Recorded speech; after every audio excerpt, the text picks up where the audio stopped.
پیش کیا جا رہا ہے، آپ کو بھی جنوبی پنجاب کے کسانوں کے حوالے سے تحریک انصاف نے ذمہ داریاں سونپی ہے، تو آپ اس بجٹ کو کیسے دیکھ رہے ہیں؟ مریم نواز صاحبہ کہہ رہی ہے کہ یہ جو ٹیکسز ہوں گے ان کو ہم نے مسترد کر دیا۔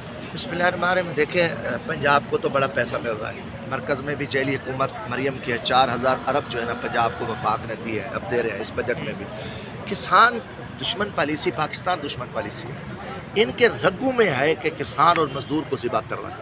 ماضی میں بھی انہوں نے قومی ادارے بیچے، اس کے باپ نے بیچے، نواز شریف نے تباہ کیا، مثلا ہمارے شوگر ملیں بیچ دی اور اپنا سیمنٹ فیکٹریاں بیچ دی اور بینک بیچ دی ہے۔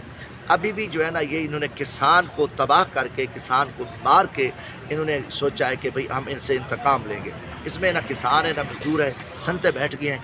یہ صرف ایک شو پیس گورنمنٹ ہے جو مشہوری کارے ہیں، جیلی صفائی کے ذریعے اربوں روپے اپنے لوگوں کو دے رہے ہیں اور عملی طور پہ زمینی حق ہے کچھ نہیں۔ ان کے اشتہار ہیں، میڈیا کو دیکھیں۔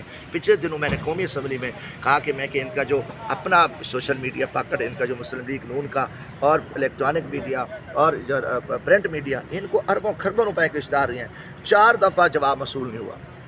میں نے ابھی بجٹ تقریب میں بھی کہا ہے، انہوں نے اس نے ان کو کیونکہ ووٹ دیے نہیں لوگوں نے، انہوں نے پنجاب کے پہلے بتائیں کہ انہوں نے اسکول بیچ دیا، ہیلتھ کو بیچ دیا۔ اب کسان ختم ہو گیا، کسان کو اتنی مہنگی بجلی، اتنی مہنگی کھاد، اتنے مہنگے بیج، اتنی مہنگا تیل، اب مزید تیل کی قیمتیں بڑھ گئی ہیں۔ تو ان جیلی حکمرانوں سے کچھ امید بھی نہیں ہے، یہ صرف اپنی مشہوری کے لیے، ایک جیلی فراڈی مشہوری کے لیے یہ سارا ڈرامہ رچا رہے ہیں، اس میں کچھ نہیں ہے۔ سعود پنجاب دیکھیں نہیں، میرا قاتل روڈ، علی پور روڈ، ہم نے پچھلے 5 سالوں میں 2300 لاشیں اٹھائی ہیں، 20,000 ایکسیڈنٹ ہوئے ہیں جو سرکاری فگر ہے۔ اور آپ بتائیں وہاں پہ انہوں نے اس سڑک کو نہیں دی، کوئی قومی شرح ہے، کوئی کام نہیں کیا۔ موٹر وے ہمارے علاقے میں نہیں ہے، وہاں پہ ہمارے جو کوئی پسماندہ ترین علاقے ہیں درجے کہتے ہیں کہ وہاں دہشت گردی ہے، فلاں ہے، ڈکیتی ہے، کرائم ریٹ بڑھے ہیں، تو ان کی کوئی منصوبہ نہیں ہے، کیونکہ یہ ویسے سرائیکی خطے کے دشمن ہیں۔ انہوں نے تو ہمیشہ ہمارے سرائیکی خطے کو ذبح کیا۔ پھر ٹاؤٹ قسم کے جو سردار وڈیرے ہیں، جو ان کے پٹھو ہیں، وہ چپ کر کے بیٹھے، ان میں اخلاق کی جرت ہی نہیں ہوتی۔ تو اس بجٹ میں نا صرف ان کی اپنی ذات کا پیسہ جو ڈھاکہ مار کے عوام سے لوٹا ہے، پھر ٹیکسز پہ ٹیکسز ہیں۔ اور ابھی دیکھیں پیچھے 50% کم گندم کاشت ہو رہی ہے اور پیداوار بھی نہیں ہے، گنے کی بھی یہ پوزیشن ہے۔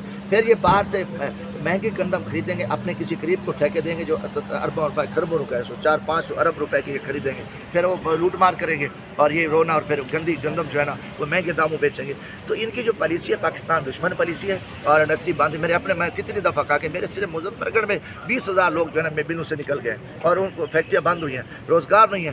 تو یہ مہنگائی کی وجہ سے ایک بہت برہان آ رہا ہے، اور حقیقتاً پنجاب کو جو ہے نا خانہ جنگی کی طرف دھکیل رہے ہیں۔ بڑا حقیقتاً ہمارے علاقے میں خوفناک حالات ہیں، ہمارے پانی نہروں میں نہیں ہے، ہمیں 6 مہینے پانی ملتے تھے، اب 2 مہینے بھی نہیں، وبارہ بندی چل رہی ہے۔ تو کوئی بھی ان کی بہتری ہے۔ ہم نے مظفر گڑھ یونیورسٹی کا مطالبہ کئی دفعہ کیا ہے کہ ایک برابر باقاعدہ علیحدہ یونیورسٹی بنا دے، تو وہاں انہوں نے کہا کہ کالج کو ہم یونیورسٹی کا درجہ دے کے جو مفت تعلیم ہے اس کو بھی تباہ کر دیں۔ اب یونیورسٹیوں میں جو HEC کو فنڈ نہیں دے رہے، 30-40 ارب روپے ہوتے تھے، تو اب ہمارے ہاں سارا حقیقتاً برے حالات ہیں۔ آپ کبھی جائیں وہاں کے لوگوں کی حالت دیکھیں، اوور حال گلی محلے میں یہ کیمرہ لے کے جائیں تو آپ کو پتہ چل جائے کہ عام آدمی بیچارہ کیا ہے۔ اب پیٹرول مہنگا، تیل مہنگا، دنیا میں تیل پرائس کم ہوئی ہے، اب ان کو ایران کی جنگ کا بہانہ بن گیا اور لوٹے۔